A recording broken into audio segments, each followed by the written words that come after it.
Jadi saya tidak komentar terlalu banyak tentang wacana yang diberikan oleh KJRI. Karena itu seperti barang mentah yang dilempar keluar untuk tes ombak atau hanya untuk mengecek kalian responnya seperti apa. Kalau saya berpikiran positif karena dia adalah kebanggaan kita semua sebagai TKW di Hong Kong. Saya yakin dan percaya KJRI akan membantu kita. Tapi kita lihat aja. Karena sekarang ini barang mentah, Mbak.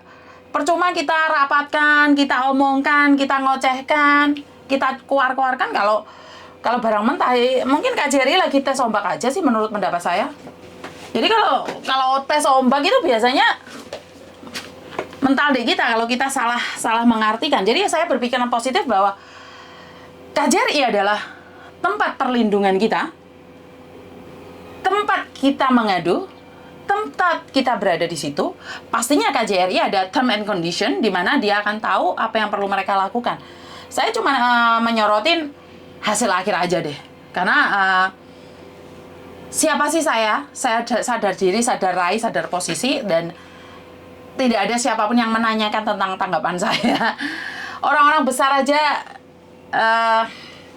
berbicara pun nggak ditanggapin, apalagi saya. Ya. Saya berpikiran positif bahwa KJRI, saya yakin dan percaya akan membela kita. Karena semuanya masih digodok. Cuman apa yang saya lemparkan kemarin tentang wacana itu, karena bahasanya itu tidak saya pahami.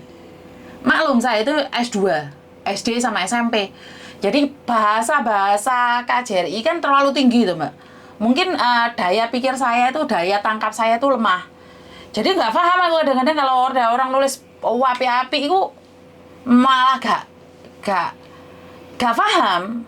Maksud tuh lah ono masalah iki ngomongnya sing rada lanyah ngono. Iya, tapi ya pemerintah kan ngomongnya gak mungkin diasmu, ngono kan gak mungkin tuh. Iya Mas Yuni, kenapa saya tidak ingin jadi pegawai ngomong sakarku yang mudah dipahami oleh kita. Karena banyak orang-orang kalau sudah terlibat dengan pihak pemerintahan, mereka harus mempertanggungjawabkannya dengan baik. Kan nggak mungkin kalau staf KJRI ngomongnya kayak Miss Yuni. Jadi kalau menurut pendapat saya, kalian semuanya tenang-tenang saja deh. Nggak usah berpikiran yang enggak tentang ini, tentang itu. Kalau pulang nggak dapat tiket, apa kan masih digodok tuh. Ya kalau pihak Hong Kong menyatakan ini job hopping dan akan tidak mengeluarkan visa, ya ora apa-apa lho. Berpikiran positif, golek negara liya. Wes ora usah mikir banter-banter, Mbak. Hong Kong ora nrimo, negara liya nrimo. Sumben 5 tahun kas, 2 tahun kas, ya gak balik mrene lek wajib butuh Hong Kong. Ya paling sing keter ya wong Hong Kong. Pembantune saiki ndek kene ya Hong Kong ya susah. Ya ora. Jadi wis ora usah mikir. Ada yang nge-break interminute gak dikasih gaji 1 bulan gak tutukono tiket, ya mulai engkling numpak debok. Udah engkling munggah numpak debok. Saya berpikiran positif, gak diterima Hong Kong pindah negara liya. Walah is ngono ae to. Bener apa lah? Banyak negara lain. Ora usah heboh. Aku pribadi tuh kalau memang KJRI tidak bisa memperjuangkan, ya wis ora apa-apa. Ya mulai loh. Wong tragutur negarane awake dhewe kok. Hong Kong berhak atas kehidupan mereka. Aku gak kate ngompor-ngompori sembarang-barang. Ora apa-apa sekarang. Satu hal. Lek emang gak ada tulisannya rezeki di sini, perjuang piye-piye ora masalah. Taiwan je buka, Bro. Singapura je buka, aku ya je iso mbabu. Aku ya je iso ngosek WC. Iya, Bro, saya ana telepon masuk. Halo? Mam Yuni? Yes. Ini masuk YouTube sekarang atau enggak ya? Sudah masuk YouTube, Mbak. Aku lagi live sekarang. Ada yang... Oh iya, saya tahu. Jadi tadi saya lihat yang kontennya yang punya pacar Jerman itu. Jadi gini loh Mbak, sebagai seorang yang mix dan Mas Yuni juga tahu kalau sifatnya orang bule ataupun orang Hong Kong sendiri itu kan kalau masih pacaran apalagi 1-2 bulan, ini untuk mbak-mbak yang lainnya, jadi nggak mungkin mereka itu ngasih uang ataupun barang karena mereka itu sifatnya individual, mereka itu akan lebih kepada 50-50 kalau memang beneran. gitu loh, beneran pacaran. Kalau yang masih seperti itu kayaknya enggak, dan mungkin Mam Yuni juga lebih berpengalaman karena saya dan Miss Yuni juga sama-sama couple mix gitu. Nggak mungkin mereka itu nggak ngasih uang gitu sekojor-kojornya ataupun LDR itu nggak mungkin. Kecuali satu, Anda itu bukan dipacarin tapi dibayar, gitu loh. Oke, betul. Nah, dan satu lagi, karena ini tadi saya lihat kayak scammer kayak gitu itu banyak sekali, dan saya hanya ngasih saran buat mbak-mbak di luar sana. Jadi bule pun juga ada scammer, dan karena mereka itu melihat potensi, mbak-mbaknya itu terlalu berambisi mencari pasangan yang saya emang nggak apa-apa namanya bule, yang penting bisa mengangkat derajat. Kalau mereka itu melihatnya itu nggak di sana. Kalau untuk mbak saya sarankan, kalaupun mau mencari jodoh gitu kan, jangan sampai standarnya yang terlalu gitu, boleh, tapi jangan juga menurunkan derajat kita sebagai seorang perempuan, karena dimanapun laki-laki itu mereka cari yang untuk jadi seorang ibu, untuk jadi seorang pasangan yang lebih baik. Apalagi orang Hong Kong ataupun orang bule sekalipun, mereka itu mau mempunyai perempuan yang tinggal di rumah, tetapi lebih baik orang-orang yang mau juga berkembang. Itu yang saya tahu.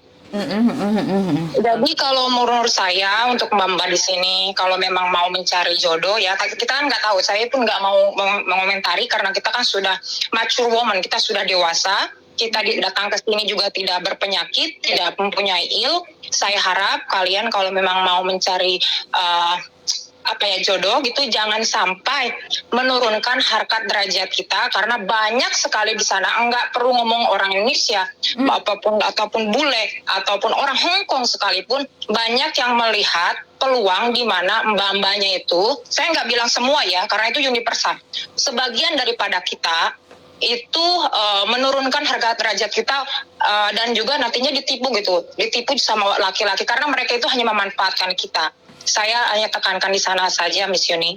Siap, terima kasih atas pengingatannya, karena banyak orang berpikir bahwa menikah dan memberikan sesuatu lebih awal itu untuk suatu kebahagiaan. Padahal saat kita meminta, kita tidak akan mendapatkan apapun.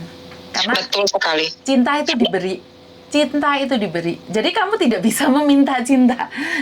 Jadi cinta, harga diri itu diberi. Iya. Menghargai orang itu diberi. Kamu tuh nggak bisa minta sama orang bawa pisau terus ngomong, bisa nggak kamu menghargaiku? Tidak. Iya. Bisa. Dia takut tapi bukan menghargaimu.